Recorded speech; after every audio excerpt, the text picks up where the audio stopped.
Paano linisin ang Google Chrome? Kailangan po natin guys, linisin yung ating mga Google Chrome, yung mga sinesearch natin. Minsan po kasi guys, hindi natin alam na meron na palang virus ang ating mga cellphone sa mga sinesearch natin.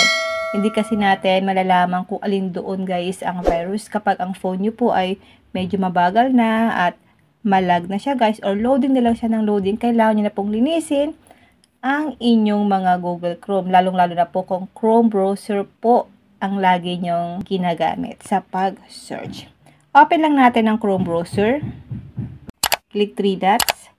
Click Settings. Click natin ang Site Settings. Click natin ang All Sites.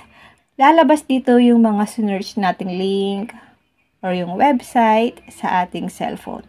Kapag ang cellphone nyo po guys ay loading na lang po siya ng loading or mabagal na po siya kapag nag-search tayo, baka po kailangan nyo na pong i-delete yung mga sinearch nyong history sa inyong mga Google Chrome or baka po isa dito is meron na tayong virus.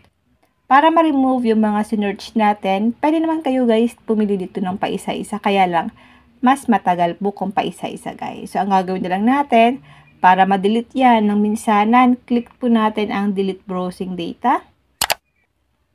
Delete browsing data guys, time range. Dapat naka all time ha.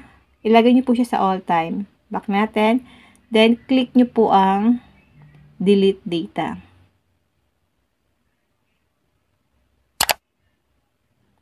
Click delete.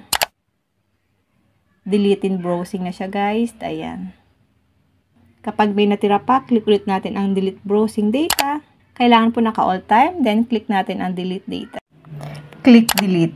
Ganun lang po ang gagawin natin para ma-delete po yung mga search nating history sa ating Google Chrome. Lalo na po guys, kung hindi po talaga kayo nagdi-delete, mag-delete na po kayo ng history sa inyong mga Chrome browser.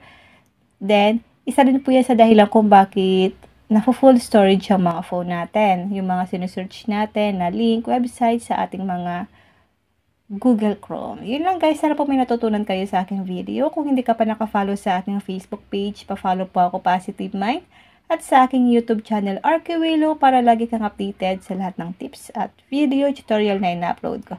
Mag-comment lang po kayo sa comment section kung may mga tanong kayo. And now, thank you for watching. God bless you all.